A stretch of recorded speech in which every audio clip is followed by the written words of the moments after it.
Europe has become a key growth market for Vukile Property Fund, complementing its South African portfolio. Following expansion into Spain and Portugal through Castellana Properties, the group is now entering Italy via a new platform, Esperia. Joining me in this edition of Business Q&A to unpack the rationale behind the move, the opportunities in European retail property and what it means for Vukile's broader strategy is Laurence Rapp, the CEO of Vukile Property Fund. Laurence, welcome once again. Gary, thank you very much. Thanks for having me. So Vukile has built a strong track record through its South African property, but also internationally in Spain and Portugal through Castellana, but now Italy.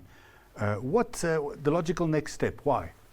Sure. We've been looking at different markets in Europe.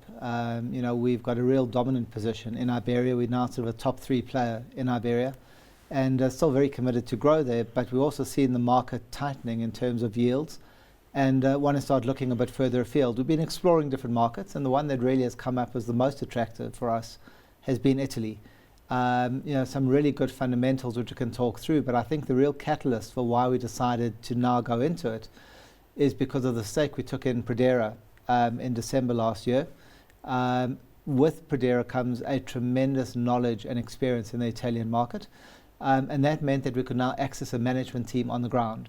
So once we felt that we had the local market knowledge to enter Italy, that then became the right time to get in, and hence the deal has been progressing for the last few months to get in there. So that really has been the catalyst for our entry. So Pradera has managed 3 Italian shopping centres through its Esperia seed portfolio now for about a decade. How much of the investment depends on the Pradera-Vukile relationship, and how do you de-risk this? Sure.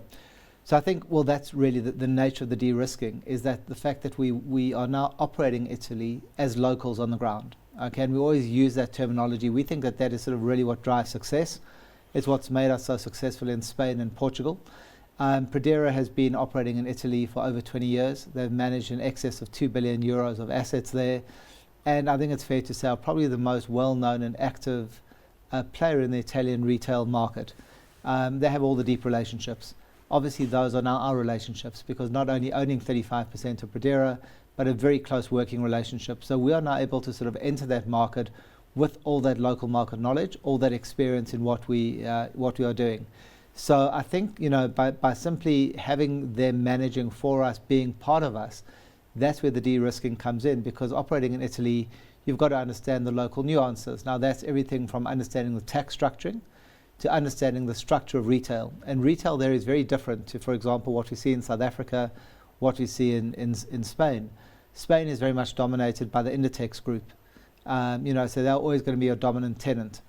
The Italian market, being very fashion conscious, has got multiple local big fashion brands that are there. Now, we're not talking all, the fancy luxury brands, but you also find retailers that have got 150, 200 stores, 2 billion euros of turnover, and they're not known outside of Italy. But if you're in Italy and you know them, you know the quality of the tenants that you have. That's the knowledge and the relationships that we can now rely on, and that's what gives us the confidence to enter the market on a very much de-risked basis, as opposed to trying to do it on our own. So part of the environment you're going into now is the fact that Italy has the lowest e-commerce penetration in Europe at only 10%. Is that a structural feature of Italian consumer culture? What does it mean for the long-term attractiveness of retail property for Vukile? Sure. It's very much part of our investment thesis as well. So it's really trying to understand the nature of the Italian consumer. And I think when we look at it, just some key stats, Italy's got a big population, just under 60 million people. GDP per capita is sitting at 38,000 euros. Compare that to Spain at 32,000. So it's a wealthy population. You've got low levels of personal debt. So I think 70% of Italians own their own home with a very low mortgage penetration. So in fact, they've got disposable income. More than that, they've got a consumer culture. So the Italians love their shopping, they love their fashion, their food and beverage, the experiential side of retail. And that, I think, is also why the e-commerce penetration is as low as it is, because it's not just about the functional nature of shopping, it's about the experience of shopping. So when we put that together, you've got a population that has got disposable income, they have got a culture of shopping, and they want to be in physical spaces. And you put that all together, we think it's a very exciting retail environment to be in. So it's quite a positive. Now, you described replicating the Castellana playbook with your Esperia partnership. What's different this time? And, Sure. and perhaps what lessons are you applying? When we went into Spain a number of years ago, we identified a strong macroeconomic environment, an improving macroeconomic environment as well, unemployment dropping, tourism growing.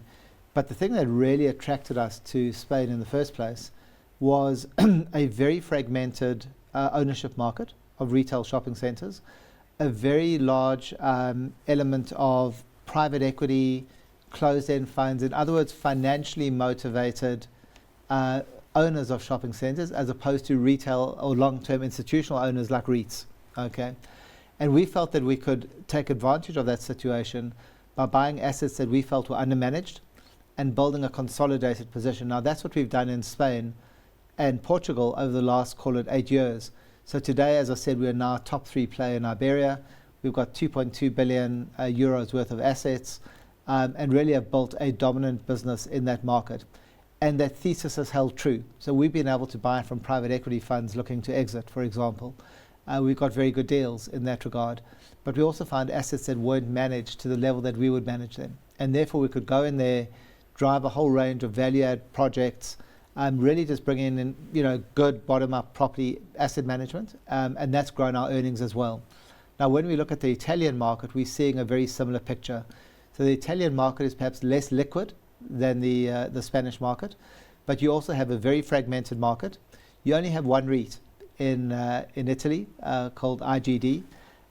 So you find that your two big institutional buyers are in fact the big French business Klépierre, and then Euro Commercial own big portfolios. Other than that, it's a very fragmented environment with private equity buyers, and that's who we're buying from. In fact, this first deal is from a private equity fund looking to exit and now wind up their fund. That was a great entry point for us.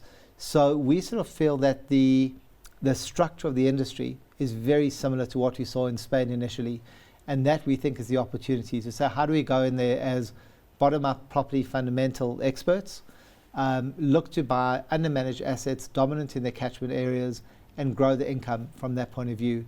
And we're starting off with this relatively small stake. It's 115 million euros across 3 centres. We do have a couple of other assets lined up in our sites as well, and then look to grow that over time, and really build that consolidated platform in the Italian market. We have almost no time left, but perhaps just quickly, Laurence, how do you balance the pace between Esperia against capital discipline and other parts of the business? I think that's probably the hallmark of Vukile is capital discipline. So really what we do is we run our business in 3 geographies now: a South African team, an Iberian team, an Italian team, and then sitting above that you have, call it, the group team that does the capital allocation, deciding where to put the money, which deals to do. And then we also try and drive synergies and thinking across the group. So not that we try and integrate the different levels, we want them to operate individually, but that we can share best practice across them. But really it's capital allocation driven centrally and asset management executed locally in the 3 geographic pillars. Well, sounds very, very exciting. We're going to have to leave it there, but thanks very much for joining us, Laurence. Thank you very much. That was the CEO of Vukile Property Fund, Laurence Rapp. Stay tuned for more business insights.